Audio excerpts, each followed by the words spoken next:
Welcome to Football and the Kitchen Sink.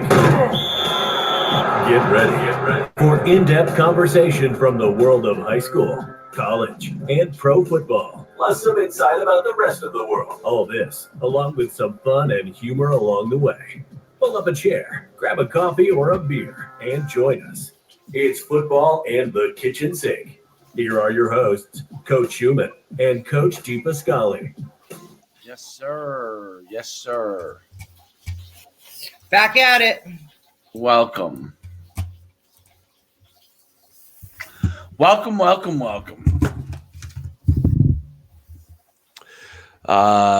This way to the beach. I don't know if you want to be there now. Would you jump in on this weather? I don't know. That'd be for what cost?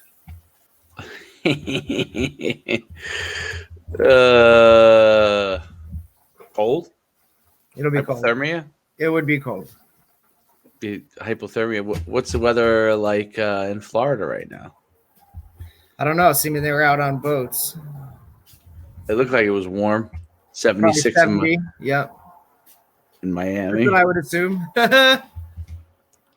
They know how to celebrate, huh? I guess so. Tom Brady sure does. What's going on, Omar? Yeah, Tom Brady definitely does. I think that's probably one of the best things I've ever seen.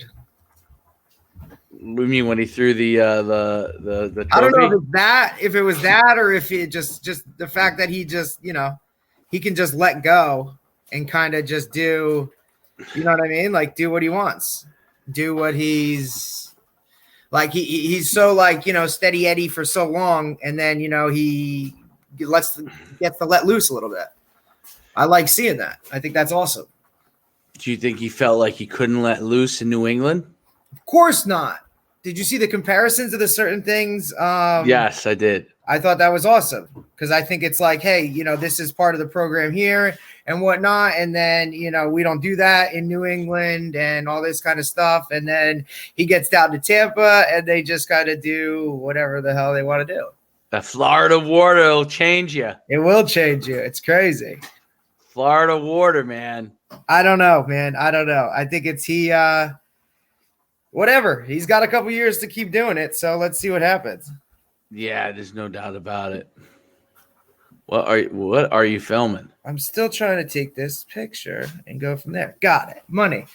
Now we're good. I also just think that like they all just let loose. Like even Arians is one of those guys that just, he kind of let loose and did his thing. You know what I mean? Like he's not a Bill Belichick. Right. And I'm not saying that there's a right or a wrong way to either of it. You know what I mean? But I think both ways can work, and obviously both ways do work. Both ways do work. There's nothing wrong with it. There's nothing wrong with having a little fun. No. Not when you put all that time and effort into it. Yeah, and you won a championship. And do you see this Ndamukong Suh's video? No, I can only imagine. I guess he has like a TikTok of like him and his wife, and they did a little highlight video of them celebrating. It was funny. Oh man, it was funny. And then there was a video on Godwin. That's the receiver's name. I saw that one. I did see Godwin. High school girlfriend. His high school girl. I think it's his girlfriend. Well, he's married, but I think he's married to her. Or Gage, his high school girlfriend. Right. And it was a girl like from a while ago. From high school. But they were straight wallet. Like they were just going off. And then who else did I see? It was funny. Look, I think it's all funny because I think it's just amazing in itself to kind of, you know what I mean? That's a fun place to win a championship. Yeah. I'd say so. Have you seen the Tommy and Robbie videos? Yeah, where they're kind of just like back and forth, and then they do like the lean, and then it's are you talking about the actual interview? There's actually like they have a little mini show, right, where they're sitting in like chairs, right? Yeah, they're sitting in chairs. Yeah, that. That's pretty funny. That's pretty funny. I think that's hilarious. They like basically they're supposed to be such good friends, and there's like questions of them and stuff, and then they're like, figuring out each other's. It's pretty funny. What I didn't realize was that Tom Brady was kind of goofy. Yeah, he's not like cool. I always realized. I always thought of him as like, because he looks like Mr. Joe Cool kind of, but he's kind of like a goofy guy. Yeah, like totally, 100%. Yeah. That I thought was pretty funny. And then you mix that with Gronk, and I think it adds just a whole different dynamic. Well, Gronk's a goofball, so. Correct. But like, I thought that was really, really. I was pretty like he's kind of like letting his hair down at Right. I feel like he can finally like loosen up. Yeah. It's almost like it's interesting. It's so interesting, the different styles, and almost like he felt freed up almost to an extent. Kind of let loose and do his thing. To be kind of who he was instead of, Right. So is the Patriot way not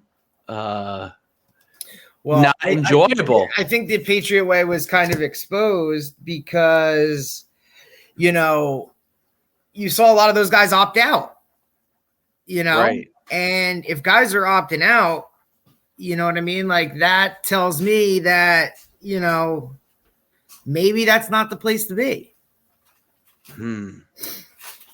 Do you think some of those guys will go somewhere else in the offseason? Those guys who opted out, that is? Yeah, I do.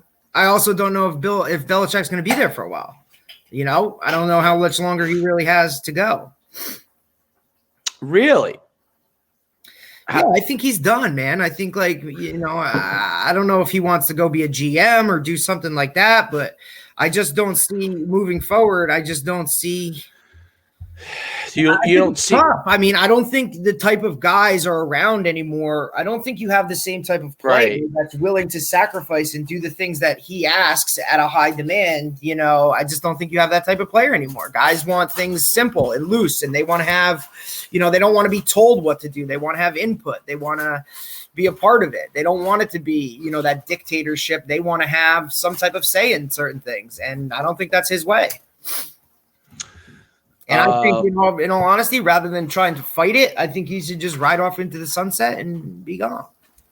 So, go be a consultant. Make the rest of your money being a consultant. You don't have to prove anything. You're going to go down as one of the greatest, if not the greatest, coach of all time. Why have to do anything else? So the Patriots are going to get Deshaun Watson.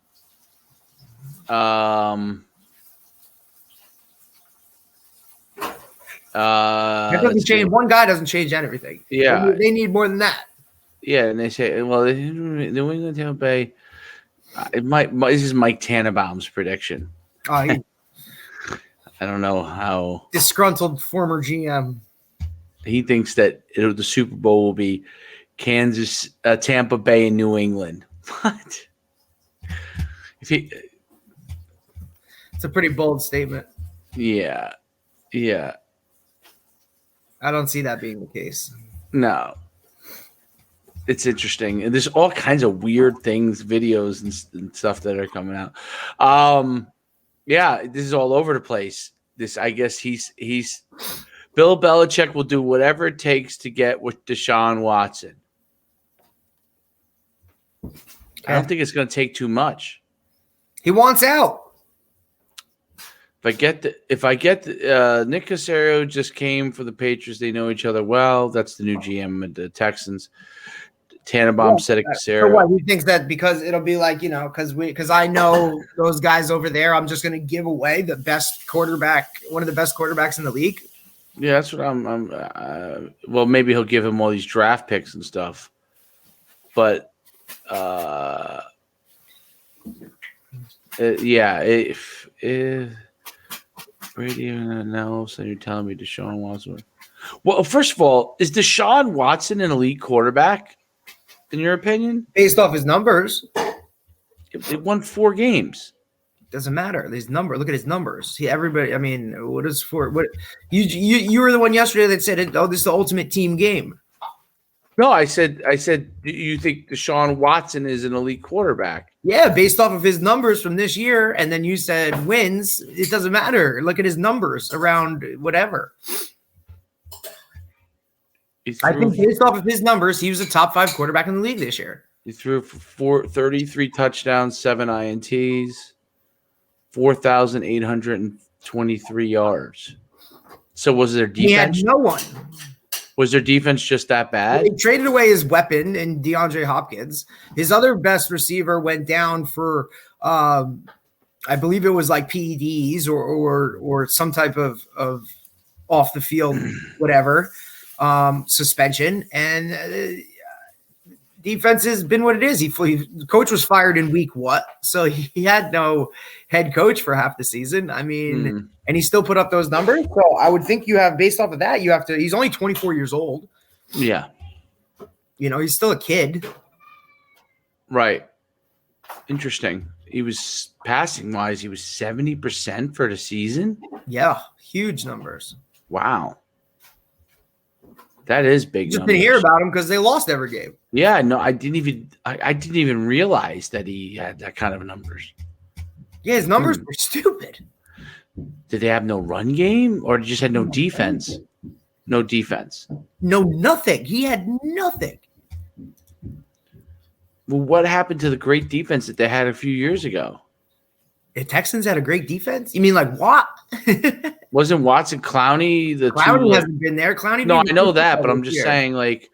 Yeah, no, I get it. I mean, I guess when you're putting all the pressure on them, what do you really have? Then you take your defensive coordinator and he becomes your head coach. Now the emphasis goes off the defense for that guy, and it is what you know what I mean. I don't know. It seems like to me like a dumpster fire there. Only 4 quarterbacks in NFL history have finished a season with more than 4,500 passing yards and more than 30 touchdowns, fewer than 10 interceptions, and average more than 8.5 yards per pass. Those quarterbacks were Peyton Manning in 2004, Colts were 12-4. Aaron Rodgers in 2011, Packers were 15-1. Matt Ryan in 2016, Falcons were 11-5. And Deshaun Watson in 2020, the Texans were 4-12. That's unbelievable. He basically MVP-like numbers on a horrendous team. He probably would have been right up there for the MVP if he was on a winning team. Huh. I know, it's crazy. That is crazy. And that's why there's this whole, and obvious, like, he asked to be a part of the process for when it came to, not that his call would have been the call, but he wanted to be a part of the process when it came to choosing a head coach. They said no. With a GM, they said no. You know what I mean? I believe they actually told him, yeah, we'll allow you to be part of the process. And then when it came down to it, it was kind of just like, whatever. No, he's a disgruntled dude. The question is he willing to sit out if they don't trade him? If I was Caserio, I would ask for the farm if I was going to trade him. And most people will give the farm. Most people will give the farm. I would ask for the farm. I would build my program off of this, build my team off of this trade since he's disgruntled, and basically be like, you want him, you could have him. Here's what I want. Right. And if you get yourself near this, you got him. Otherwise, yeah, that's interesting, man. Because then what would be the other options? Is he's probably under contract. They would have to cut him. They're not going to do that. Right, because he has I believe, you're not going to cut him because then you take – take the salary cap hit? Yeah, you take a major hit. And, yep, you're on the hook. So, wow. That's interesting. All right, well, I think that's actually maybe the most interesting QB move of all then. Well, I mean, look, he is the guy. He sets the standard as far as what's going on in the offseason, and I think everybody else is going to make their moves based off of what happens with him. I know that the whole Goff and what's his name trade set the market, Stafford. But at the same time, now you have this guy, and you're looking at a lot of QB instability throughout the league. Yeah, there's a lot of QB instability in the league. So you mentioned what's going to happen with Wentz. Yeah. Who are the Colts going to pick up? It's interesting because the next generation of it, like which other quarterbacks are going to be What are the Jets going to do? Yeah, the Jets are going to have the Jets are going to, because they're obviously they must be in a hunt for Deshaun Watson. No, I think one of the top destinations. Where would you go if you were him? Where would you want to go? It doesn't mean he's going to get to go, but where would you want to go? So you said Indianapolis. You said the Jets. You said Indianapolis is the most ready-made to win. No, I heard Andrew Luck was. They said was thinking. I don't believe that either. Like I don't know about that. I mean, I don't know about that. I think he was pretty beat up, and even though he could still do it as good as as he was. Who's that? Andrew Luck. When he retired, he could still do it as good as he was, but he was getting so beat up. I don't know. I mean, obviously he had that kind of a moment where he just felt like, I'm not getting hit. Yeah, I'm not doing this. I'm not letting someone hit me anymore. I got 100. I don't need to do this. I have $100 million. I don't need to hit anymore. Not to mention, he already missed an entire year with a shoulder. Right. And looking at a lot of that, he dealt with a lot of mental stuff. Fighting through that, you know what I mean? As far as, can I overcome this? What do I do? I know he battled through a lot of that mental awareness stuff, which we've seen come about so much more. It's so much more prevalent now. So many more people are talking about it, that mental instability, that now guys are so much more self-aware of it, and they're not willing to risk that. Right. I totally understand it, Especially when a guy went to Stanford, you know what I mean? Like he can go probably do whatever he wants. The one thing that's changed a lot, remember, like in the 2013-14 timeframe where because of the whole concussion movie and the book and everything, players were like leaving early. That's kind of gone away. Patrick Willis? Yeah, leaving early and or like after a year and decide like the one guy from Borland, maybe was it? I'm talking about from. I think he played at Stanford, maybe. Yeah, guys were just walking away from the game. Like but that's kind of gone away. Right. I think that was like a immediate, maybe like whoa reaction. I need to do something. I think that's faded. Thank God. And then I guess also, I guess the game changed too a little bit over that time period. They started adapting more rules. You know what I mean? You definitely can't play safety like you used to play safety. Yeah, that's right. For sure. But I think it was a collective thing. You have seen it less. I think guys are made more aware of that, so that they, like coming into the league, right there. I think you had that transition of old school, new school. Right, where guys are still trying to play the old way and knock your head off and not worry about what's going on. They're just ready to play the next play. These other guys are looking long term. I think that movie, that book, that stuff all came out. Plus, you saw a lot of PTSD deaths and that type of stuff happen in a short period of time. Right, with all that stuff, you had prevalent former NFL players that were taking their lives because of this stuff.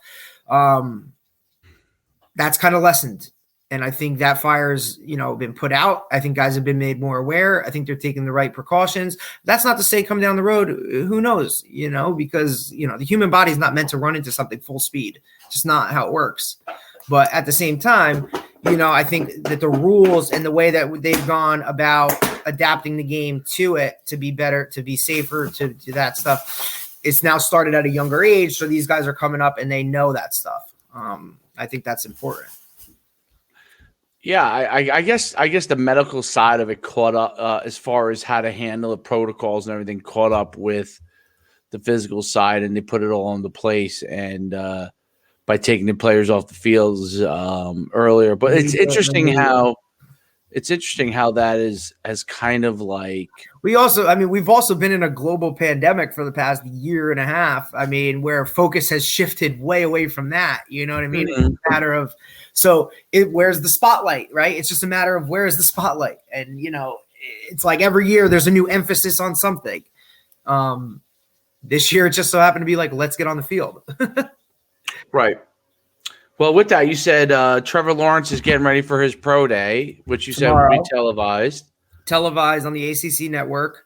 I believe it's one of the first pro days, obviously, happening. And I believe that's because he does have to have some type of non-throwing shoulder surgery, I believe it is. That's going to take place after that. But yeah, it's going to be fully televised and whatnot. I think it's obviously he's going to be the number one pick, hands down. It's what it is. But I think it's an opportunity for Clemson to use it as a recruiting tool. Right. 12. So it's going to be 10 a.m. tomorrow. NFL Network, ESPN2, ACC Network. So across the board. And Fubo TV, whatever that is. I don't even know what that is. Must be one of those like new streaming sites. Streaming. Right, yes. But you're looking at that now where we're televising pro days. You're going to televise a guy throwing routes. You know, like they've been doing that for a little while now, though. Hey, if I'm Clemson, let's do it. Come check out our facilities so you see what we got. I mean, Johnny Manziel's pro day back in the day. Amazing. That was filmed. Love the fact that he did it in a helmet and shoulder pads. Shows you how little that stuff means. Like, what is he going to have, a bad pro day? There's no one hitting him. I mean. I just love it.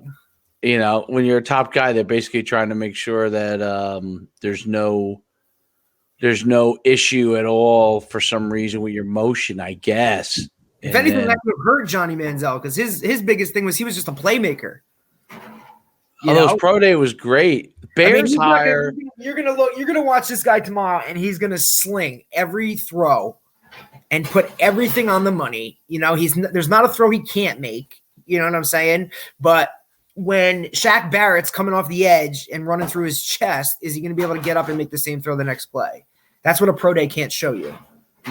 Right? He can't get drafted in the 6th round and you know, at age 43 win his 7th Super Bowl. A pro day doesn't show you that. I mean, anybody and everybody who's seen Tom Brady's video at the combine of him running a 40 or a picture with his shirt off shows that these things, at the end of the day, do they really matter?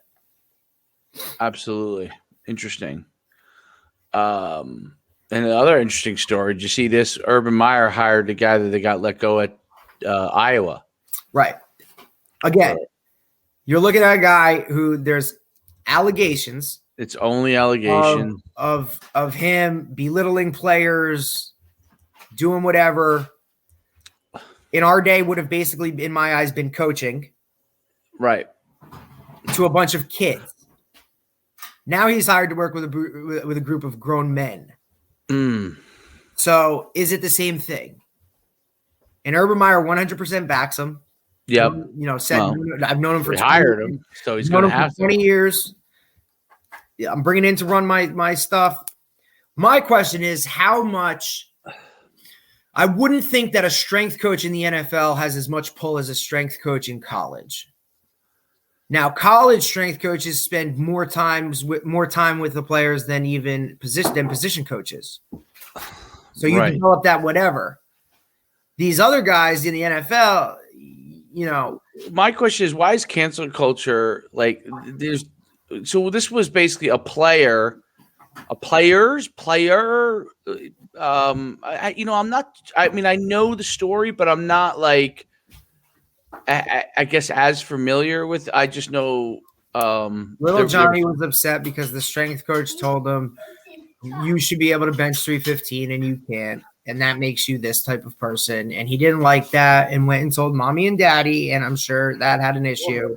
And there was a racial component. Johnny's never been told he can't do 315, and now it's a problem. And look, now you're dealing with grown men, and there's no mommy or daddy, and you can just put it together and do what you want. But at the same time, like I'm saying, is the strength coach in the NFL, do these guys lean on him or her as much as they do their college strength coach?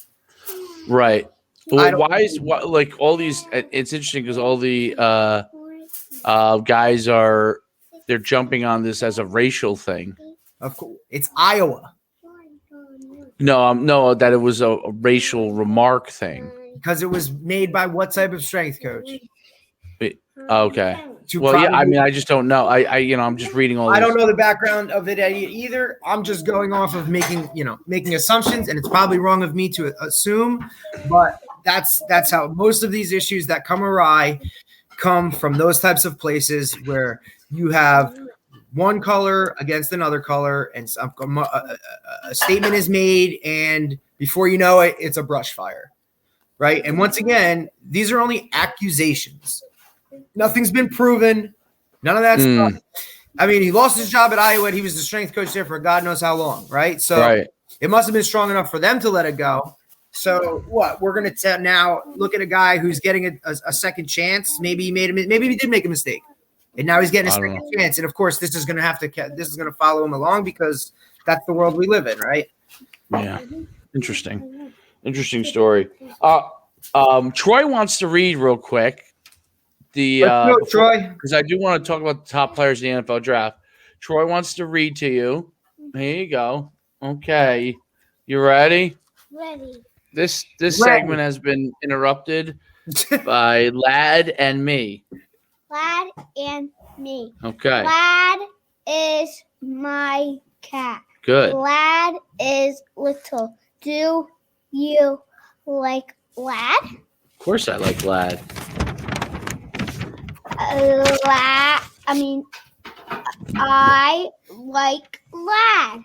Lad can sit in my lap. Lad can sit.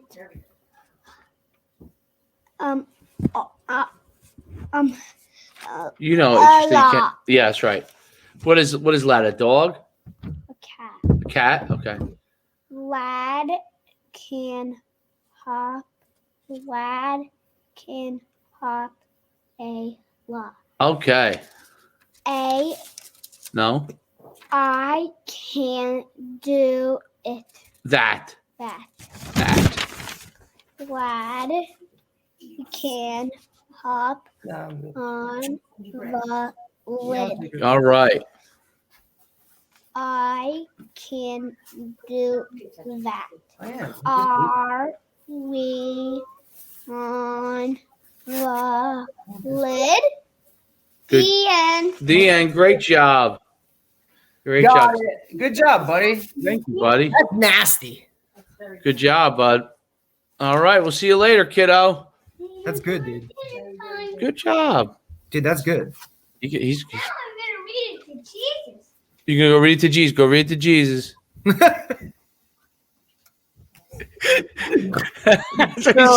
He just told me he's going to read it to Jesus. That's awesome. It's awesome.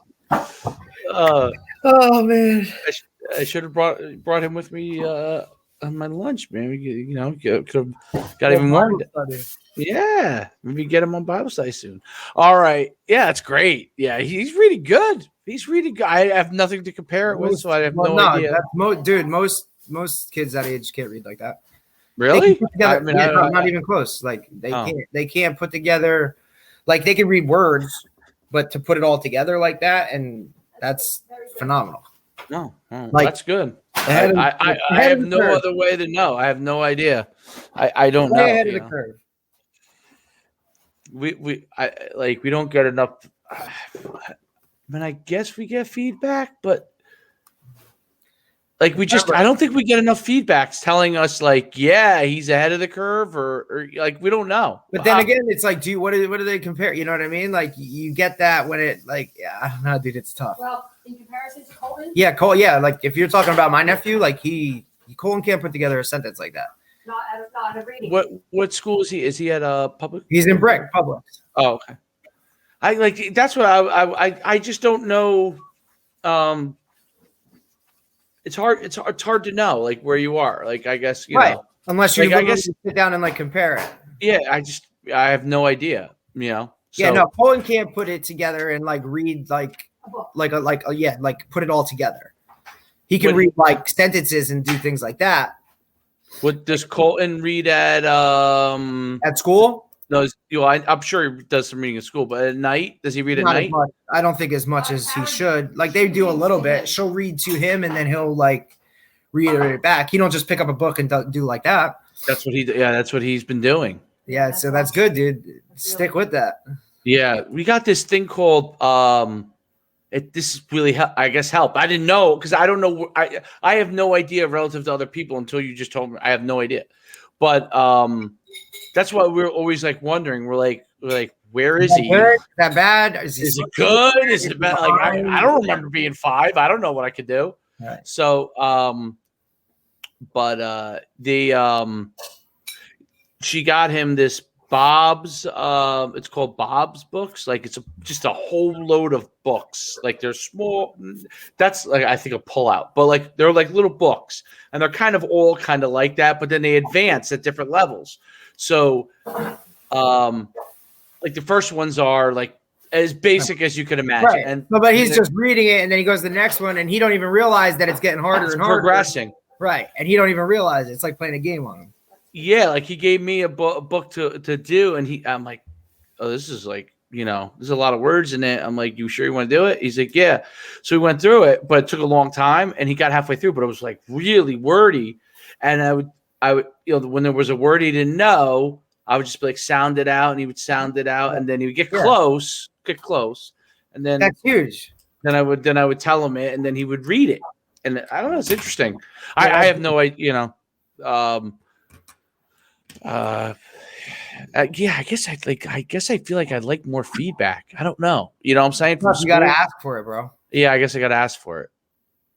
Be like, can you tell me if he's on track? And then the teacher might not know because what has she had? She hasn't seen him other than, you know what I mean? Like, well, they'll know who the best kid is. Yeah, but that's also, the subjective best kid in terms of what? You know what I mean? Like, he might be able to read, but can he sit? Can he talk to you? Can he carry on a conversation? Like Troy can do it.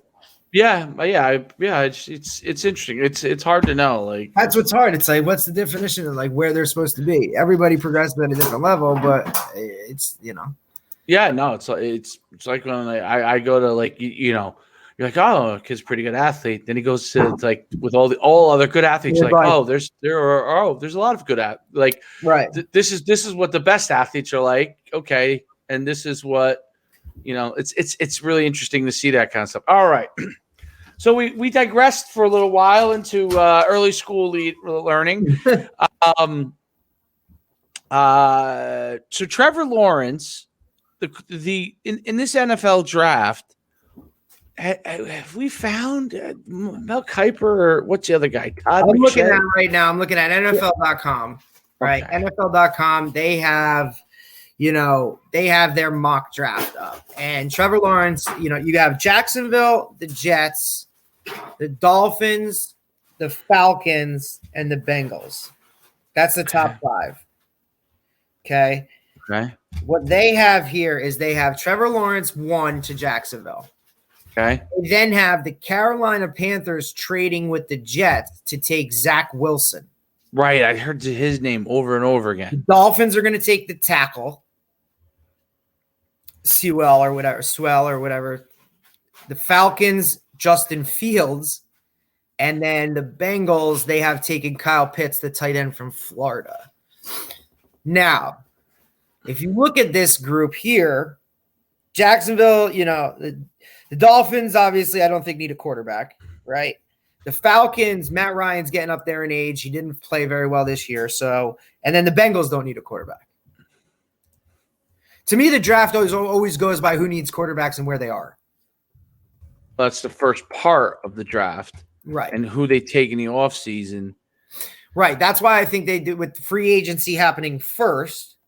You know what I mean? I think is a good thing. Well, that's how it always is. So free agency leads into it. The Eagles are 6. Detroit is 7. I guess it says here the Jets are 8, but that was a trade with the Panthers, so the Panthers are 8. Broncos 9, and your Cowboys are 10. So I see Trevor Lawrence here 1, Zach Wilson 2, Devonta Smith 3, Patrick Surtain to the Falcons 4. Ooh, Surtain. Wow. Jamar Chase. I see Sertain here. Yeah, they have 6. Sertain here as 6. They have Trey Lance going 7. You know what I mean? Like This has Micah Parsons. Is this? I'm on that. I'm looking at NFL.com. I'm at CBS. Okay. All right. Right, So but you could even like you're looking there. Like I mean, this even you're looking at these mock drafts are different. what do they have Waddle going? Let me see. This has him 8 mock trade from Panthers. Well, these guys have Trey Lance going 7th to Detroit. Trey Lance, they have him going 13 to the San Francisco. These guys have Trey Lance is the big quarterback from North Dakota State. Yeah, played 1 game this year.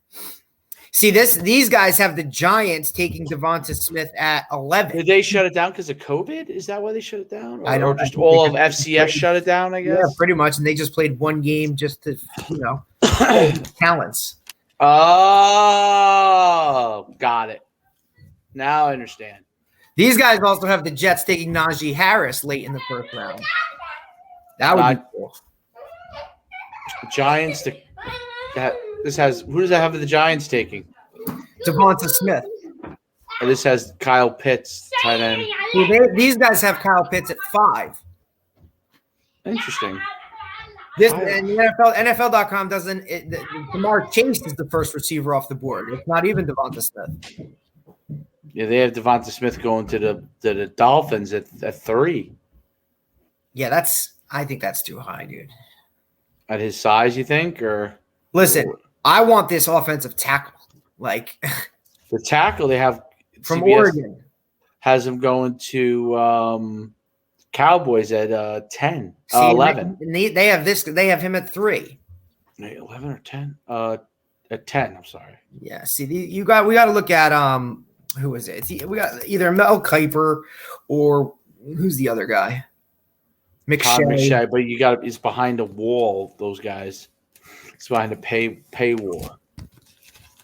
McShay don't give away his info for free anymore. The Washington Football Club. I think they like that name, by the way. The Washington Football Club. They'll come up with something. It's an interesting logo. Bateman. I'm trying to see if there's any guys that. Travis Etienne not going till the end of the first round, maybe. That's what they say. That's interesting. Not a plethora of quarterbacks either. Top end, high end, right? And then not that 4 at the top end, and then everybody else is going later on. These guys have Trevor Lawrence, Zach Wilson. I feel like I'm at the sun just beats Justin down. Fields, Trey Lance. All right, welcome back, and a lot more to get to here today, including one of the best running backs in this year's draft class. Some people view him as the top. Is that me or you? Discussion. Oh, that was me. One of the more impressive guys. Oh, no, it's you. Last couple Is that me? years. Or Jake Harris from How? Alabama. Big, strong, Is it? athletic. I don't know what it. Off the charts. And Bucky Is that me? danced to this with him. I think so. It's not me. I'm trying to figure out where it's coming from. Is it me? Oh, maybe it was me. Okay. I'm I'm trying to count quarterbacks. There's 4 quarterbacks in the top 10 picks. In the yeah. But then after that, then Well, then you have Mac Jones. 14. There used to be a site I used to go to NFLDraftScout.com. Go there. Back when I was an agent, that was one of my go-tos. Let me see. Oh, wait, is that owned? Now it's DraftScout.com. 5. There it is, Draft Scout. Okay, let's see what they have here. They have a 2021. They have 5 guys in the first round. NFL Draft Scout. All in the top 14. Why does this not? Yeah. Why does this not? The QB? What is it? It's weird. Okay. Is this 2021? Yeah. 2021. Oh, because they're considered 2020. I get it. No, I don't know what they did. Why is it showing? Oh, 20. Here we go. The Jets can do so much stuff. 2 first-round picks, all the draft capital in the world. Like, don't screw this up. What's that? The draft, just don't screw it up. Well, I mean, guys seem to screw it up from time to time here, you know. Where does Ian Book go? I don't know. I don't see him in the first round. He's listed as 11. And it's interesting. This site used to be a great site. I can't even navigate it anymore. It's usually what happens. Used to be great, and now it's behind a paywall. Okay, well, I guess they got to make their dough. Seems to be the trend, right? You got to make your dough, man. You got to make your dough. I got to subscribe just to get this info from Rockfin, whatever that is. Is that a site, Rockfin? Make podcasts, watch content. Oh, it's like a podcast system. It's like a YouTube. I don't know. Interesting. We got like live streams. You got to pay to get. It's like a paywall, though. Interesting. Usually how it works. Well, yeah, I know. That is how it works, I guess. What you get when you subscribe to Draft Scout, you get year-round player rankings, the process, the experience. Interesting. Tom Lemming's a part of this thing now. Tom Lemming used to do the high school guys. Maybe I'm missing the boat. Maybe I should be on some Rockfin. I don't know anything about it. Some sort of paywall thing for content. Just seems like another headache. Well, okay. So we know that 4 quarterbacks for the first 10, possibly. And then what position is weak in this draft? I know next year they were already talking it's a weak. Next year's draft is a weak quarterback draft from what they've said. The weak quarterback draft? Next year.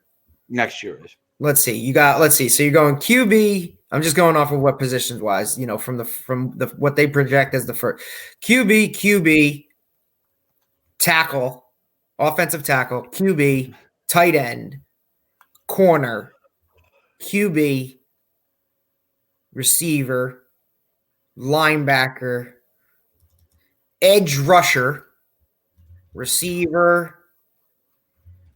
There's a lot of receivers in this draft. Corner, tackle, QB, tackle, receiver, linebacker, edge rusher, tackle, linebacker, edge rusher, running back. Pitts is the tight end from Florida, corner, right? Right. Yeah. Receiver, edge rusher, D. I don't see many D tackles going. I see 1 D tackle. I see 1 running back. Barmore from Alabama. For what position? D tackle. This is who is this? Barmore. Nope, not him. I mean, this is what you're looking at premiums, right? So guys, offensive line, quarterback, you know what I mean? Edge rusher, right? That's how you build a team, correct? That's what I would think. That's how I'm looking at it, right? And those are the guys you see getting picked in the first round. You still see a playmaker here or there with receivers. Running back is just nothing, dude. You got 1 running back, 2 D tackles, a corner, tackle, edge rushers. You know what I mean? Like, this is what guys are looking for now. Edge rushers. I mean, that's how you make your money. In my eyes, that's how you build it. Quarterback, offensive line, defensive line. Work your way back. That's me. That's just how I see it. If I'm going to draft, that's what I want to do. I want a guy like a Joe Thomas that can, be the stable on my line for 20 years. You know what I mean? Like, I think that's how you got to do it. Give me a guy, an offense, give me a quarterback that can run the show, And then I can plug in the pieces. And like you see, you know, there's a formula to it, right? And then you just pick up as you go. Pick up as you go. Yeah, I mean, I think you have obviously quarterbacks where it starts. You got to have quarterback. You got to have a line. You got to have O-line. You got to have a D-line. Yeah, and then if you had to push me for another position, I'll take a lockdown corner any day.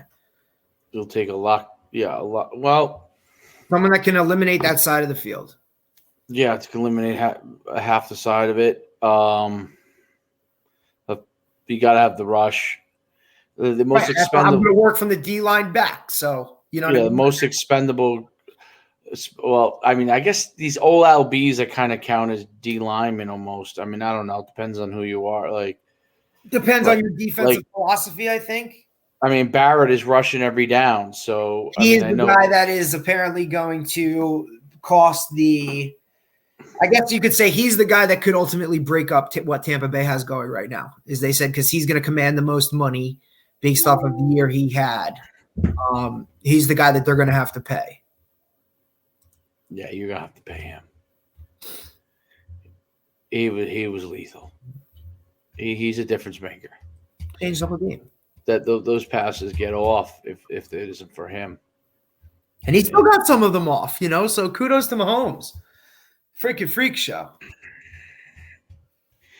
You know, a lot of people were really impressed. I wasn't that impressed. I was only impressed because, like I said, I think, you know. I just thought. Both those tackles being out, you're never going to know the severity of his foot injury.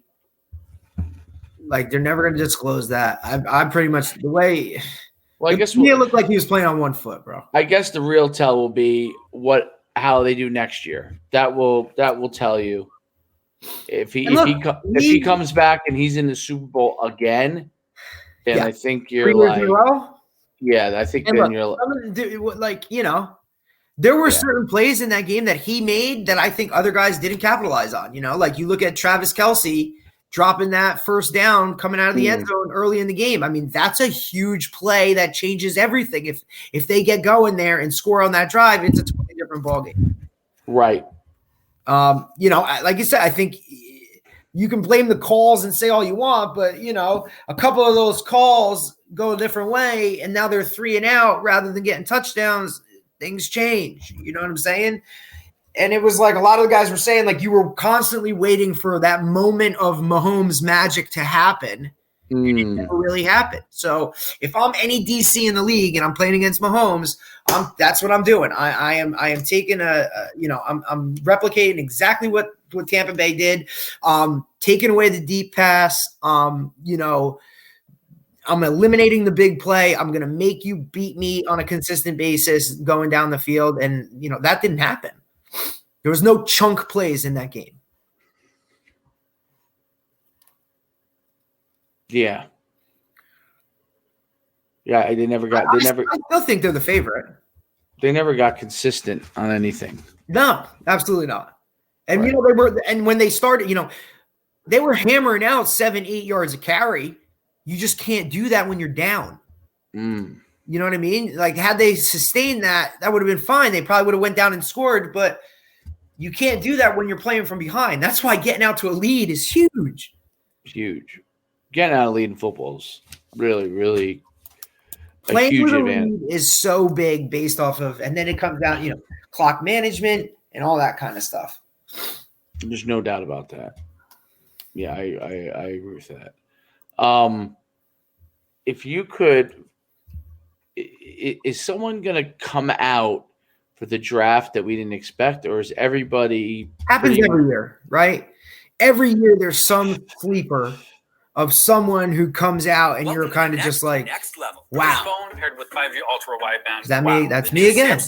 Well, at least this site does good webs. It has a lot of good advertisements. Fastest 5G in the world. Available in parts. Who could be that sleeper pick?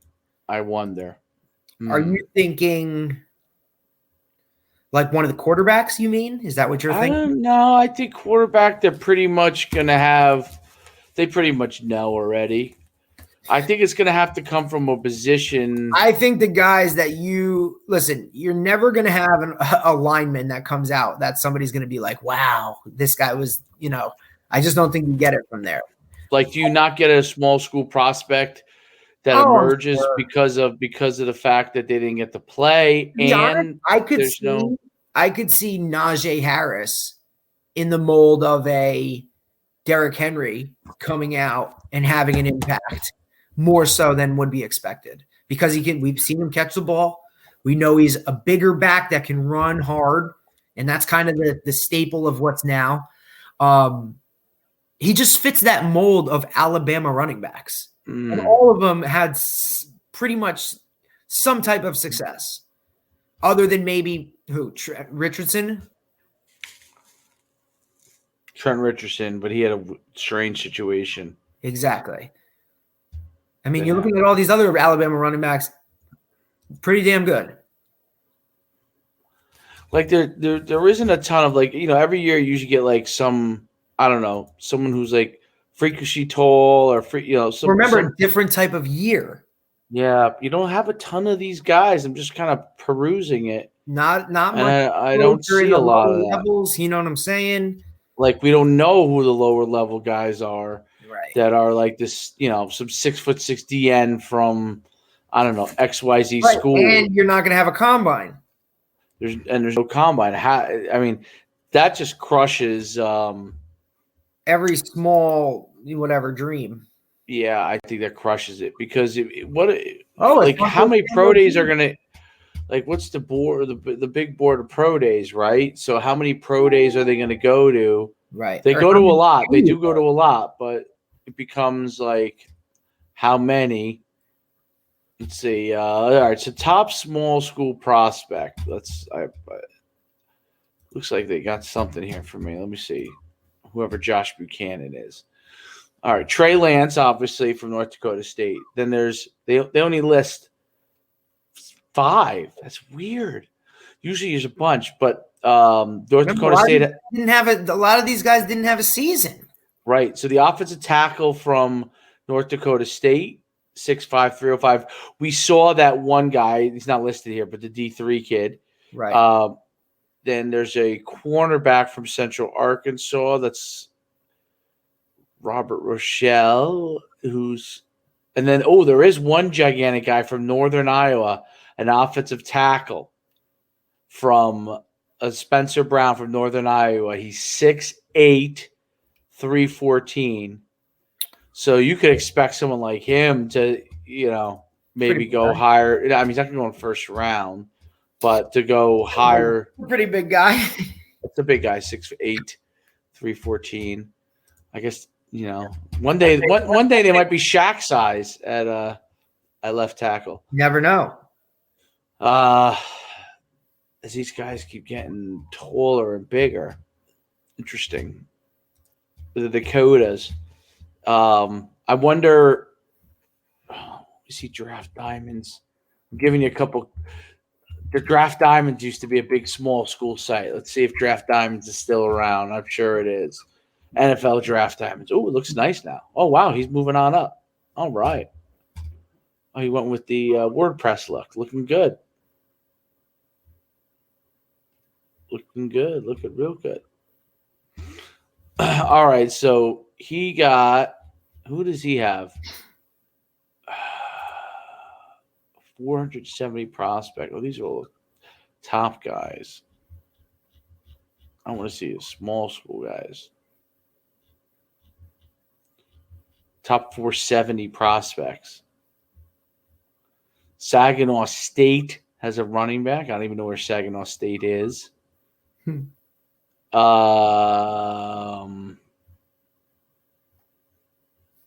Central Missouri has a tight end. How big is that guy? He's got to be a monster. This is not clickable. It's just kind of a thrown together. Although I like his site. Although it has those. Do you like it when they have the pop out images underneath a drop down, or do you like? I don't either. I just want you just want the drop down link, right? Just give me what I'm supposed to be looking for. I don't want to see the Do picture. not make it so difficult for me to search stuff. I don't understand.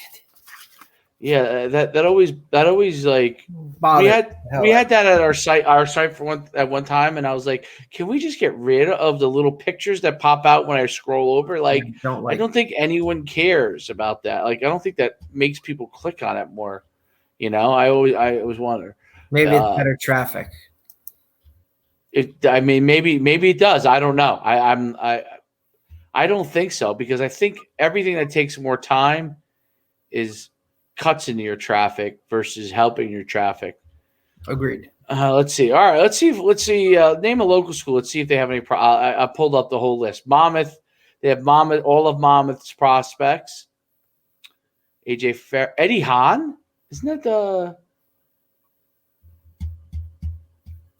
Eddie Hahn? Does he play? Eddie Hahn plays still? Monmouth. Is this 2021? 2021. Eddie Hahn from I think he played at RBC.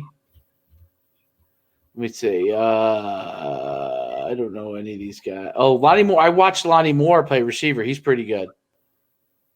They always have a big tight end.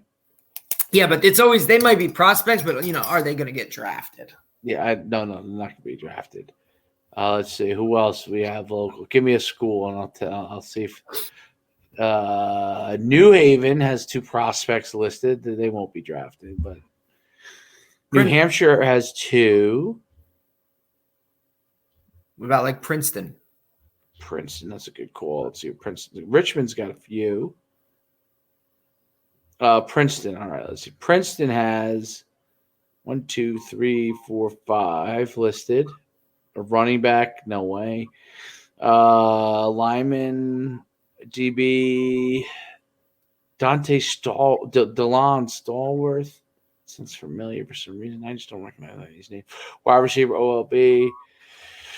I mean, they get crazy with it. They're going. I see some schools on here that have never had a player taken.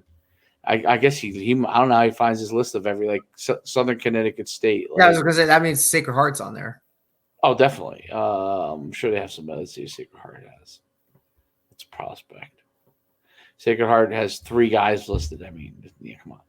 A O-lineman, a running back, and a center. The running back has no shot. No, I could see a lineman maybe. Yeah, a lineman, maybe if he's not tall. Not drafted. Yeah, get a free agent camp. Not get an invite. Definitely. How about Wagner? Stony Brook has 4 guys listed. Wagner has 3 guys listed. What are the positions? A cornerback, kick returner, wide receiver, and a guard. What's the guard's name? Tyler Picars. Played for me at Mount Olive. Did he? Yep. Was really first year there. Wow. Yeah. Monster. Is he big? How tall is he? 6'6", 6'7". Oh, was he that guard you guys had that would wrap around? No, this is the year before him. Oh, wow. This guy, he actually played tackle for us and basically got his ride to Wagner because he played basketball. Oh, okay, cool. He was the center and used to run up and down the court because they would, fast break it. And good player. Wish I had him for more than a year. He was a 5th-year guy there, though, and moved from tackle to guard and ultimately became a captain. But he didn't get to play this year, so his senior year, Right. Wagner's got a new coach. I don't think he'll get a shot, but yeah, I mean, they have a lot. They have a million guys listed. Yeah, it's cool to see his name on a list. It is cool to see. Yeah, it's cool to see him on the list. Absolutely. He was good, dude. Oh yeah, well, he wouldn't be on this list if he wasn't good, right? I mean, he wouldn't have gotten a ride, really. The question is he? Will he get a chance? It's always tough for the small school guys. It's good. This year in particular, they should almost have I know they can't. I guess they can't do it. I was gonna say they should have centralized spots for these small school guys, but that's exactly what they're trying to avoid, I guess. So, right? So, yeah. I don't know how that works for them. It's got to be tough. Duquesne, let's see. Delaware's got a few. Del State has one. Columbia has 4 guys listed. It's. I mean, there's schools on here that I didn't even know had programs. How about Pace? Pace. Well, you said Southern Connecticut. That's the same conference. That's why I'm asking. Yeah. I'm shocked that Southern Connecticut has anyone on there. Pace, nope. And New Haven. New Haven's the same thing. New Haven had 2 on there. New Haven had 2. Merrimack can't get that guy to respond to me. Holy Cross. Holy Cross. I'm sure they have somebody that's possible. They're usually pretty good. Holy Cross, Foley, Degenhart, Bowler, Ayeni. Yeah, I'm just interested. I'm naming schools where I know I have kids that have played for me that are playing in college. Yeah, interesting. Let's see. Albany has a few. I don't recognize any of those names. It's a lot of players that they have listed. Assumption has one again. Crazy. Azusa Pacific, who I think packed in football, if I'm not mistaken. I think they got rid of football, Azusa Pacific. That's tough. And then Bucknell has quite a few on here. Bryant has 2. I don't even recognize the names of a lot of these players. Interesting. So what I think is really so. Tell me what you think about this. So I've talked to a bunch of schools, and looking at some of our players, and some of the responses were, "Hey, I'd like to see him in camp." And I said, "Are you guys going to have a camp this year?" They're like, not sure, but if we don't, we want you to do. Some people are sending us virtual. So basically, what they're saying is we should put our kids through a virtual camp. That's the bottom line. So basically, I'm going to work. I'm going to go rent out a facility and just have the kids that most interested in playing run them through a pro day, and just do it and film it and get Gizzy down here and just film it and give him. We'll do it on our field, to be honest. It's freezing out. You can't do it in the snow. They want it now. Well, there's a few guys that are more urgent than others. I know what you're saying. You're talking about 2021s. 2022. Not 2021. Right, but if they were 2022s, they wouldn't be able to go to camp when those camps are, which is June. Right. So doing their film now so they get evaluated for offers. Right, but then you're also – are you shorting them 3 months of working out? Yeah. I think you have to if you want to go big. For the higher the level, you got the higher level, you got to do it now. For example, Vince is benefiting from all those videos I had him do way back when. I get it. I get it. I understand. He had a season reaping the benefit. Those other guys didn't do as many of those, so now they need to do them so they can get ahead of so they can still be ahead of the curve. Right. Otherwise, you're waiting for a camp. And so the question, look, if we lived in Florida, would I worry about it? I wouldn't worry about it because you know what? FIU was probably going to have a camp. FIU is going to have a camp. They're all going to they may not do it the same way, but they're going to have a camp. Right. But in the Northeast, is Massachusetts going to allow people? Are these colleges going to allow in Massachusetts, Connecticut, New Hampshire, New Jersey? Are they going to allow people on campus? I don't believe that they will. I mean, they will for their own team. They will for their season, but they're going to be worried about we go run I don't know. XYZ school runs a camp, okay? Their own players interact, right? their own coaches interact, And we have issues. and this COVID in the states that are more COVID worried, then they have issues with some of their people contracting it or whatever. Now Even we though have there's problems. vaccine, now we got a problem. The season.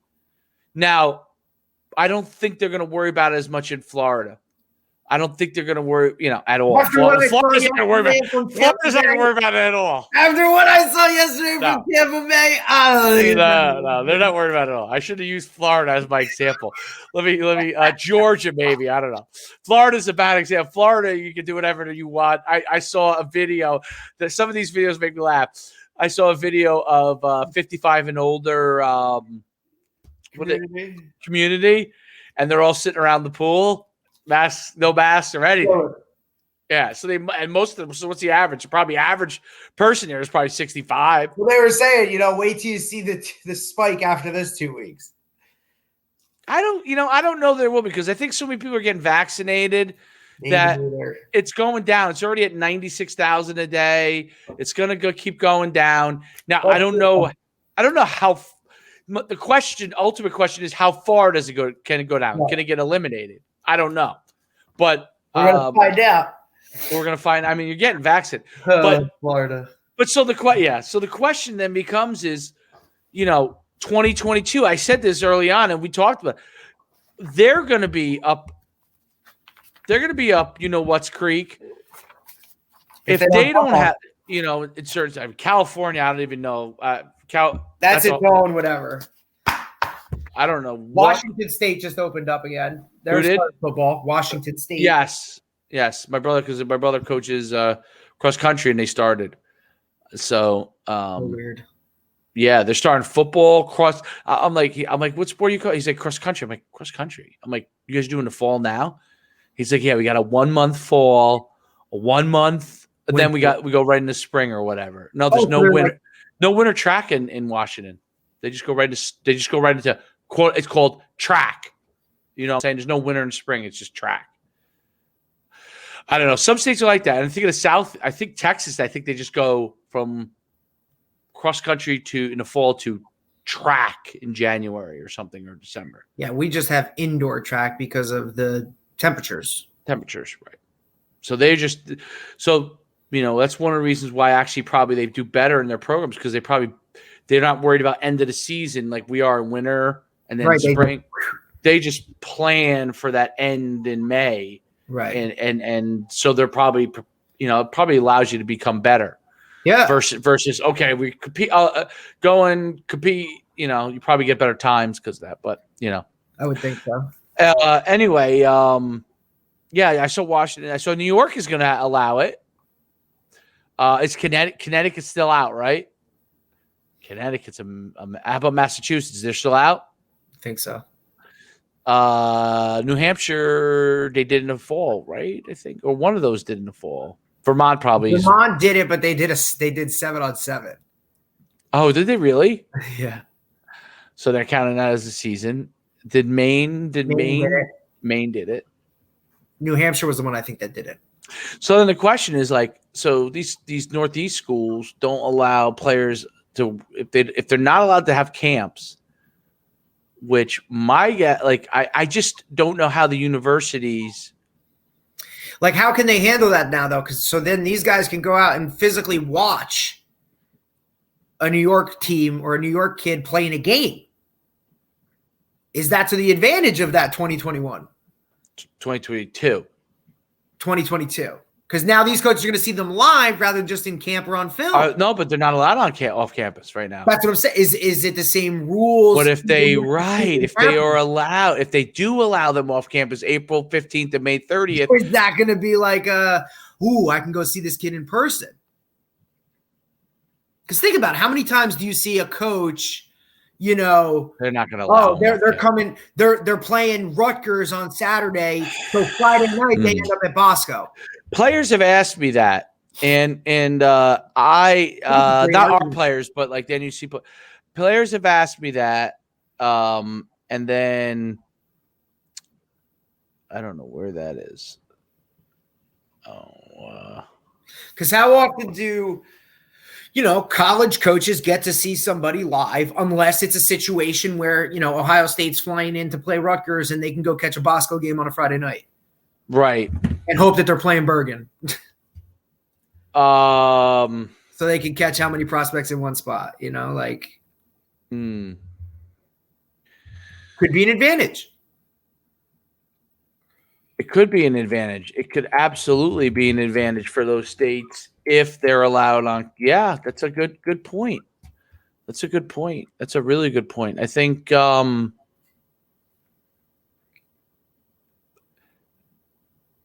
yeah, because you can watch it play real football. I mean, there's no It's not other a film. way. Are they going to be? Yeah, it's not film. Yeah. You're right. And then how does these schools that are playing like FCS and I guess maybe even D3, the ones that are playing, how does that affect their ability to get off campus? Right, because now you're dealing with your game week. Can you go and recruit? Will you be willing to take that risk? Is that where it's gonna what are you supposed to do? What do you do? Do you go recruit from how do you do it? Because you're in game week, you got practice, meetings, all that stuff. What are we supposed to do? Go recruit from 9 a.m. to 12 p.m. and then go, and then how much can you actually recruit if that's all you're doing? And I don't know how that works. It's another thing for these guys to figure out, right? I mean, I wouldn't want to be that guy. You wouldn't want to be that guy. No, you don't want to be that guy. That's interesting. Really, really, really, really interesting because I cannot see them going off campus to recruit if they're in season. And I forgive me, I'm thinking out loud on it because I'm trying to think if they could, how they would do that. But it basically could affect if coaches go off campus and I guess they're out of their quote unquote like little bubble deal. That could affect that spring season. So my guess is they're not going to be allowed off campus. And if they're not allowed off campus at FCS, then they're maybe they will, but I'm assuming they're not going to allow them off campus at D1 because it would be right. You got to keep it like it would be an advantage.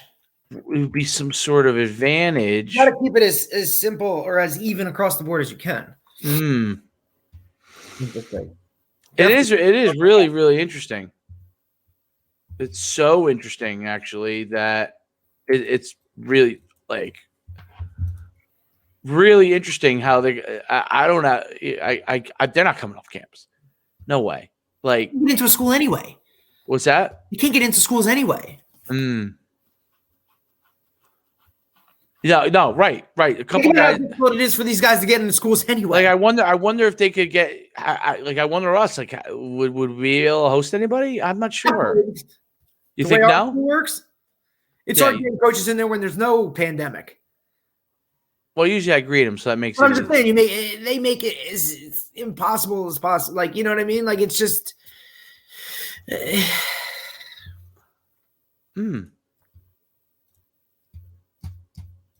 Yeah. And is the school in today? Are they remote today? Well, that's a whole nother right. Like these coaches, what do you you have a coach going from place to place, state to state, possibly?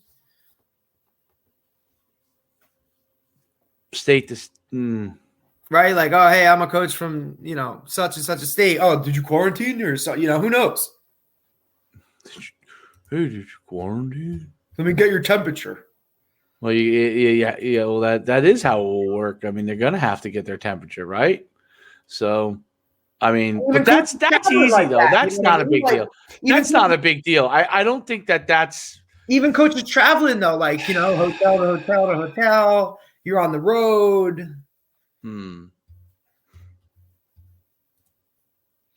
Yeah, the hotel. There's a whole if you're from a state where Dominoes, they're bro. right, if you're from a state where you're worried about it, so the long and the short of it is, players should be preparing basically as if they're not There isn't gonna. going to be. What's that? They should be preparing like there isn't going to be camps. Right, there isn't going to be camps. That's exactly right. And we'll put something together for you, make it happen like we always do. Yeah, you're gonna have So we're gonna. That's exactly what it's gonna have to be. That's really interesting. So I now the places that have it, awesome. And then you traveling, because there's going to be some stipulations with traveling probably eventually at some point. So let's say you wanted to go. I'm thinking out loud. You wanted to go to Florida's camp, right? They have it. They're going to have it, right? And you go into Florida's campus. Hey, would you take a shower? You look good. What? Your butt is tickling you? Diaper on. Okay. All righty then. Hello TMI. there. TMI. Hello. We're almost there. We're at the final stages. So just give me a few minutes, okay? What Family Feud is on? Oh, not yet. It's 6:50. Family Feud's on 20 minutes. So, where was I with my thought now? Shoot. Okay. So you want to go to Florida's camp, and you're from New Jersey, and you go to Florida's camp, and you stay over there, and so you're gonna have to. I wonder if there'll be like there's not gonna be travel restrictions per se anymore. I don't think, but I think that Certain states might still have it. No. like would a state say if you went to would there be an issue if you went to Florida and you'd have to quarantine coming back if you went to is that gone? I'm not sure. Yeah, because we haven't had to deal with it because we're out of season. Right. So we haven't had to deal with it. I wonder if that's gone. I mean, I'm guessing it is gone or it's going to be gone soon. So if it's not already, but these are all issues that are I can't see the NCAA allowing University of Florida to have a camp. And then if one of them does Rutgers does, and then doesn't allow somebody else to do it, look out. right. So like if Florida has a camp and Rutgers can't, maybe because of state something or, That's going to be an issue. that's going to be an issue. That means no one's going to have camps. Right. That's the bottom line. That's the easiest way to do it. I think they take care of it. If you're the NCAA, you say last You year have we to didn't have just say, camps. It's not happening. Done. Otherwise, you're going to have that shit show. I mean, look, my stance on is they should all be allowed to have camps. But if one school can do it and the other one can't, that's not going to be fair. It's a huge recruiting disadvantage. Huge recruiting disadvantage because that's where you find a lot of diamonds in the rough that you didn't know about. This kid can do something. Or a younger guy or a freshman. Or, hey, I'm going to keep my eye on this guy. So either they're all going to be allowed to do it or they're not. And we're already at March. That means 2 months. Wait, March, April, May. Yeah, because most of them are June, right? But you're basically talking, we're almost at 2.5 months that's going to have to get done. I can't see that much changing in 2.5 months unless somehow we went from 96,000 cases. I don't think it's enough to move the needle. It would have to be in like 2,000 cases a day, something low like that, I don't even know if that would do it because people might just say, remember, I think they're going to try and err on the side of caution. It's actually a really interesting discussion. I would like to research some of this even more because I'm curious of how the ways you could do it and the ways you couldn't do it. Oh, look at you. You going to school? I got so much stuff. You must get the grade. I think it would come down to it's a state-to-state issue. Just like the way seasons are handled, just like the way this year was handled, you know what I mean? It's a state-to-state issue. Right. But I think this is where, you saw the issues that arose when conferences tried to balance certain things, as far as who's playing, when they're playing, things like that. I think the NCAA has to step in and just say, look, this way or that way, end of story. And if ultimately certain states aren't going to allow it, then you just have to say no across the board. Then the question becomes like the Big Five conferences. How long is it going to be? What are they going to find? No. How long is it going to be before they decide we're our own deal because we can't NCAA. We can't be hamstrung by this. What if a new pandemic? Not long. I would say within 2 years. You think 2? And then they're going to be like already in the works. To be honest. No, definitely in the works. They're just figuring out how and when. Figuring out how to go about it, and how do we make the most money off of it. How do we make the most money off it? And I honestly think the move to allow college athletes to make money is going to be the separator. Is a huge win to break and a huge step in breaking away from the NCAA. Right. So basically what's going to end up happening. The first domino is like. Right. 1A had been expanding basically, like schools like mine where I was with FCS, all those schools became like became 1As. Look at some of the ones that are becoming FBS schools.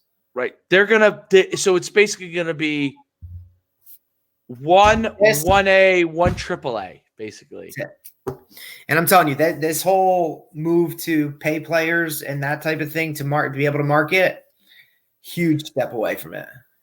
That elite group's going to go and run with that. Those Big Five conferences. The next ones are going to be like, no, we're going to be like, compete. Okay, not doing that.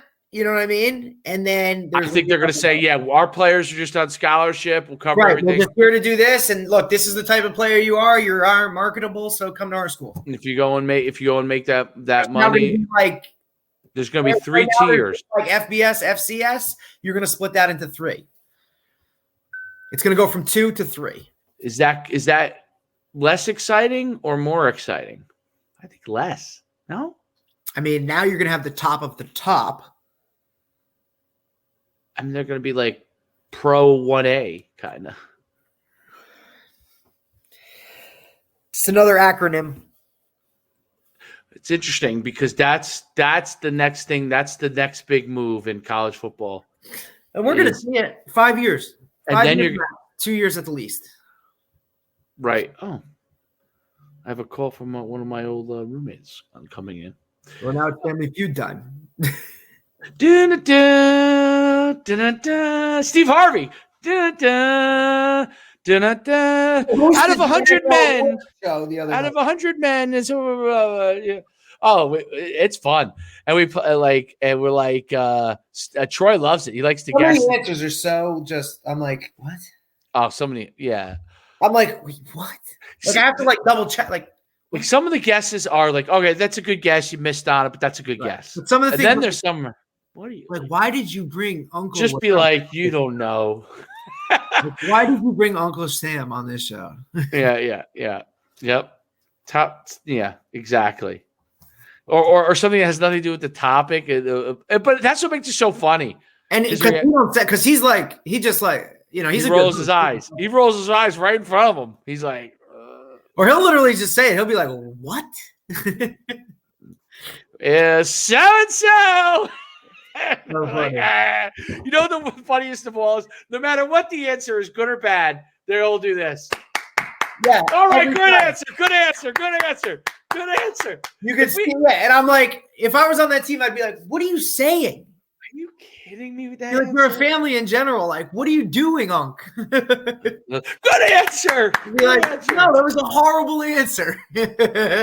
Name 5 sports that utilize a ball. Track and field. Good answer. Like, no, obviously they don't have a ball. Oh my goodness, that's so funny. It is a great show. Although, but Steve Harvey's great. Sometimes you can tell he's shot like, when you come on the show and you're tired. Yeah, like some days you get on here and you're just like, right. Totally at that point, they should be like, look, we can't use this show. We'll pay you for another one. There are some shows where he's just they must do so many in a row. Oh my God, he's got to be tracked for the amount of stuff he does. Oh, I don't know how he does all that. It's just like what's his name, like Michael Strahan or Ryan Seacrest. Ryan Seacrest is the king of that. Dude, I don't know how he does it. They're everywhere. How is he on this show and in that show? I'm saying, I'm like, look, I understand. He hops on a plane. I mean, I understand like maximizing what you have going. like that's a little Like, bit. talk about burn. Like, come on. Like, you're telling me you need to do all of that to me. Like, how much money do you need? How much money do you need? Like, how much you're telling me that this show alone can't? Are you that wired? Like, I guess he's that wired. He must be really wired. Like, some people are wired. You know what I'm saying? Like, I'm wired. Right. But I feel like we are like wired people. Gary, you know, Gary V is the famous. Even I look at like Michael Strahan. Like, I think he's just so dude, he how must much be money more do you wired than I am. And now you have to do all this. Like Michael Strahan, take a breather, bro. Like, do they ever come home and be like, "Yo, I'm not doing nothing"? No, because I guess not. Because they're like, damn, They're crazy. I don't have enough money. I need more. I have half a bill. I need a bill. You need a bill? Like, all right. Like, so dude, the check you're getting, your pension check is a good example of someone who probably is working normal hours now, even though obviously in the beginning he wasn't when he built. Like the Amazon.com guy, he set up all these systems that you don't see him like appearing in 9,000 things at one time. And he's the richest man in the world. No, not anymore. All he has to do is say, like, you know, think about how many things he might turn down. Like, hey, can you come talk to here? You can come. Oh, definitely. Like, no, thanks. Elon Musk also, like, he's a genius. He like compartmentalizes his time, I think. Obviously he's a genius. He fathoms things I can't fathom. Come speak. We'll pay you $1 million to come speak. And it's like, nah, I'm good. I'm worth a trill. I'm good. How much are you worth? Be like, well, let's see. I got $1 trill. I'll give you 10 minutes. Trillion? I'll give you a 10-minute Zoom call. You can only ask me these questions, and you're paying me, you know, half. When you have that much money, there is no amount of money that someone can offer you. You're basically doing it because you'd want to do it. Really, if you think about it. Of course, it's for the love.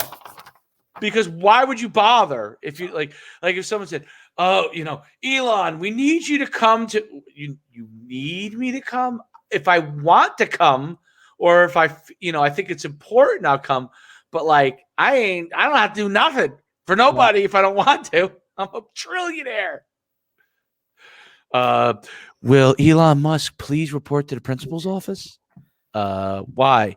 We don't like the way that you acted in the last meeting with your subordinates.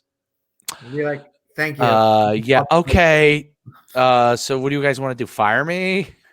Well, we're thinking of disciplinary action. Like, all right, here's the money, and see you later. How much do you want me to increase your salary so you can leave me alone with this? You guys need. How about this? How about I'm just going to write a number down? 1 point. Yeah. Say yes to it. Will one more digit in your salary help? Yeah. Meaning on the left side, not the right, not 10 cents, but one more. Yes, absolutely, Elon. Yes, the board no longer has to talk to you. Good. We added 1 digit for you. Instead of me being worth 1 trillion, I'm now worth 900 billion. And you guys, are you happy? Yes, we won't bother you again, Mr. Musk. Thank you. Please only text me if you need me. Do not call me. Only, please. Only emergencies. Like an emergency means our rocket that's going to Mars somehow lands in a residential area. That's an emergency. It is not an emergency that Jane was upset with John and how he treated her by the water cooler. You guys handle it. I pay you enough to handle it. Thank you. Yes. Please do not bring those things to my attention. And don't bother me when I go on to Joe Rogan's podcast. Leave me alone. By the way, one of the greatest podcasts of all time. Have you seen that podcast? I have to look at it. You have to. If there's one thing that you have to do, Elon Musk on Joe Rogan's. Yeah, I think it was during the beginning of the pandemic, maybe. It is amazing. Remember, he kind of got in trouble because he smoked a little bit of weed and he was drinking a little bit with him, and that's that's Joe Rogan does though. No, Joe Rogan does that, but they were like, stock went down for a little because they said Elon Musk is a wild card. No, he is a computer who was like, oh, okay, yeah, I guess I want to be kind of like fit in, so I'll do this. People were like, oh, he's making irrational decisions. If anything, that makes you more He's rational. a genius. He's so much smarter than anyone else. Bro. I love that where they're like, Anything to take down a big time player. right, this guy's probably got like a 170 IQ, okay, and someone with like a 101 IQ is like, he's unhinged. He's unhinged. Because the only thing you could do with a person 170 IQ in order to get him in trouble, this is how you would take down the geniuses in the Republic. You would say he's got a mental issue, because that's the only way that you could trump someone who was smart. Because then you could say, oh, he's so smart that he's become crazy. You know what I mean? But if you look at anybody that's done anything great, they've been labeled as crazy, and they were a little off. Edison had to be Lunatic. Did we ever do this? Which one of your favorite did you ever watch the History Channel? Yeah. Do you ever see the Titans? Which is your favorite though? Which one was your favorite? I like Rockefeller. You like Rockefeller because we talked about the negative side of it. I think we were talking about, but like you like the Rockefeller story. Yeah. I thought Ford. Carnegie's very interesting. There was what's that? Who was it? Morgan. J.P. Morgan, and then Edison. Oh, did you ever see the one on Tesla? No. The person Tesla. What did I watch last night? I watched a Netflix documentary on the Russian Revolution. The Netflix documentary. How was that? Crazy. With Lenin? Or when they went from czars to Lenin. From Rasputin? They went from like Nicholas, or was it Nicholas? Yeah, Nicholas, Tsar Nicholas. Basically because his father died at a young age. He took over, had no idea what he was doing. It was so bad that the people were just like, all right, communism, I guess. Let's go. And that was kind of like the whole thing, like how Hitler came about, where they were like, we have absolutely nothing because these people have beaten us down after World War I so bad that, okay, this guy has like a little bit of pride, whatever, let's go with it. Like, and Lenin, like lack of options. Lenin, was Lenin dynamic? He was interesting. He was interesting. He he took like he was older too. Oh, he was older. How old was he at the time? When 50s? Like 50s, 60s, 60s, 50s, like late 50s. And he was just like a different. It was interesting. That is interesting. Like, really? I'm like, all right, well, you go out there and watch Below Deck or something, and I will watch the Russian Revolution. The Russian you go watch Bravo. Yeah, I think you have to watch that stuff all day. Like I watched something today too. It was older. It was from like 2016 on climbing Mount Everest. Like no thanks. Like I want to be like I think about like running a mile. Ooh, these guys are climbing at like 20,000 feet. That's incredible. Just walking by dead bodies of people that are just there. And the bodies are because it's so cold, they don't deteriorate. So there's bodies that have been laying on the mountain for like 10, 12 years, and they're still like they died yesterday. Incredible. And the story of like the Sherpas, the guys that really do all the work. You know what I mean? These guys that just climb up and down, setting up the ropes, setting up the ladders, cooking for these people, like, and they get nothing. Like, it's incredible. $40,000 it was to go to Mount Everest. $40,000? And that was back then. I can't even imagine what it is now. To basically kill yourself. And right, and those tour guides, the Sherpas. That's what they're called, the Sherpa. Are they a Napoleon or? Yeah. Yep. And they get nothing. And they get nothing. I mean, they get paid whatever, but I mean, like, dude, you think about what they're actually doing. Like, they're doing all the work. They're right. They know the navigation. Like the rope that you're walking up to get up there. Like, is that Sir Edmund? Set that up. Is that Sir Edmund Hillary? Yes. There's not. Listen, and there's only a 2-week window of weather to do it. Oh, really? Oh, that it's But in order to reasonable. do it, you have to like climb this far, stay for 2 weeks. Climb this height, stay for 2 weeks. Like it's only in that last press that you really kind of do it all at once. Like these guys literally have to get to like the base camp of it and spend 46 days acclimating to the weather and the altitude. You're there for a month, dude, living in a tent, drinking tea and eating God knows what that a Sherpa prepares for you. They must lose an incredible amount of weight. And they like, and then they were talking, like it was really cool. What was the percentage that Pat died again? Did they have a percentage, or did they say how many people died trying it? Or the thing was the amount of people in that short window. Right, that crowding becomes an issue. Right. Traffic going to Mount Everest and back because it's only one way, dude. Like there's only one way. And if somebody gets caught up, everybody behind them is screwed. That's interesting. And the window of change is so like hit or miss. Like you leave 20 minutes later than you should have, you could be caught in a storm and you're done. Or 20 minutes, if one person slows down, it slows everybody down. Now you run out of oxygen. Like it's like, and you're automatically getting frostbite. Like it's guaranteed, dude. Like you're losing tips of your fingers or toes, And they showed like the science of how like your body's blood flow starts to come away from all the extremities to keep your core heated and intact. I mean, you could get frostbite in just exposing your bare hand in like 30 seconds. It's like minus 40 up there.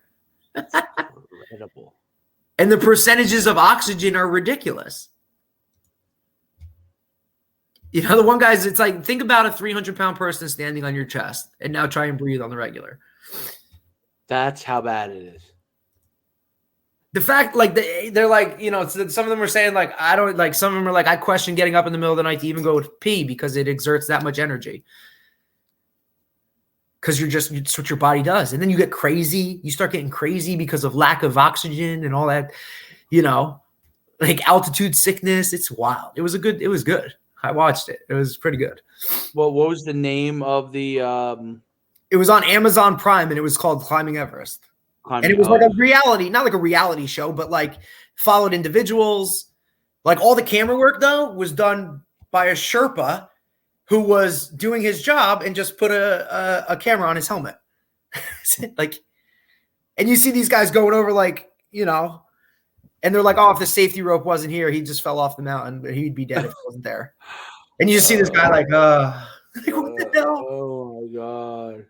Could you do that? No, that wouldn't be for you. Listen, dude, I'd rather run. I'd like to run a marathon at some point. I'd like to. I could think about. I don't know if I could do it with my right knee. Even no, I don't. Physically, I don't think I could do it. No way. Even if I got the best shape of whatever, which is I would like to run. I'd love to. I never was a runner. I never liked running, but I just think there's something about like that. Well, there's nothing like it as far as like when you're doing it on the right, like you're right, you're in it, but it's much more like but when I go on my bike, it's really hard, but you just get in a zone. But I kind of like don't feel the same way as I did when I ran. Right, because it's just not the same. Running is just something different. It is. There's something about it that's just different. It's first of all, it's harder. It's a different kind of hard. I shouldn't say it's harder. Right, it's a different type of hard. I get it. Different kind of hard. Makes sense. Absolutely. It's yeah. But interesting. I never thought about climbing. I climbed. It actually made you think, obviously, because did you think would I do this? When we went to Utah with Bosco to play out there, we stayed at a ski lodge, which was high elevation. I mean, we were at like 12,000 feet and, we really didn't think anything of it.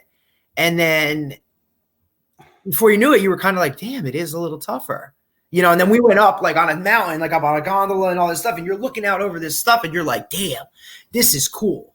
And then you're thinking about these guys are up another however many thousands of feet. And it's like, whoa, and you're talking like there ain't no easy fix, man. Like, you can't have helicopters go up there and fly. It's two things. You know, any type of emergency care you need, it ain't happening.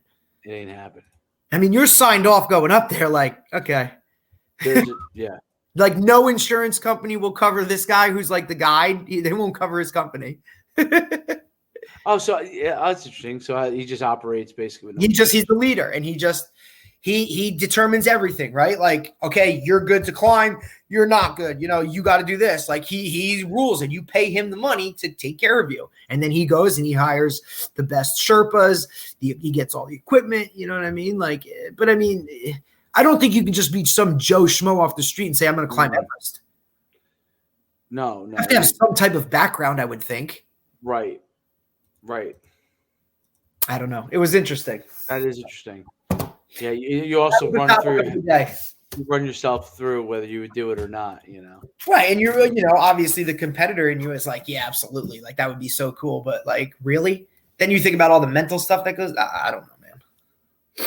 Oh yeah, when you shut down mentally and that situation, you know, I it wasn't that high. Well, when you just can't control your brain because physically things just aren't working. You know what I mean? Like, just because you don't even realize it, but because of your lack of oxygen, now you're not thinking right, and all of a sudden you're all over the place.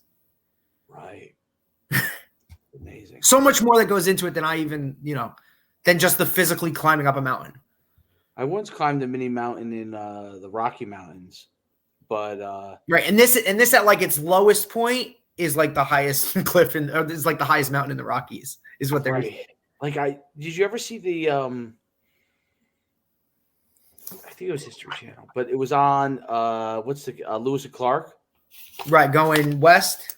Yeah, when they climbed through the pass of the Rocky Mountains, like it was almost the end for them. Because they like, you don't know how to, especially if you're going through something like they didn't have any idea of what was going on. You know what I mean? Like, at least these Sherpas and stuff can tell you, or people that have done this before. There are people that literally try this year after year after year. But basically, there was an Indian woman that led them, and if it wasn't for her, they'd have been screwed. Yeah, and she really didn't know all the ins and outs. No, they don't know. She didn't know the intricacies, but she's Sacagawea. Sacagawea, yes, that's it. One of the most important people in American history. Yep. Which is amazing, but Lewis and Clark, like, they basically climbed something without even knowing. Basically, right, and then all of a sudden they were like, "Oh, if they would make it to the other side." It's amazing. I have to say the guts. Yeah, because you're going into. It's just like, you know, Christopher Columbus sailing across an ocean, not having a clue. I mean, could you imagine being Christopher? Like, be like, I guess we're gonna hit something, and then when you hit it, not know where you actually are. We hit land. This must be. You think you're all the way on the other side of the world. You think you're in India. We still had a whole nother continent to get through. Nope, we're not in India. Oh, crazy. All right, great show. Good stuff. Talk to you tomorrow. Later. Oh, Family Feud time. What happened? What happened? I bited a pizza, and then all of a sudden I had a loose tooth. Oh, your tooth got loose? Whoa! Thanks for listening to this episode of Football and the Kitchen Sink with Coach Schuman and Coach Depascale. Be sure to subscribe so you don't miss a single episode. If you like what you heard, leave us a review and be sure to tell a friend. We will meet you back here next time on Football and the Kitchen Sink. Oh, man, that's it. All right, later, bro. Later.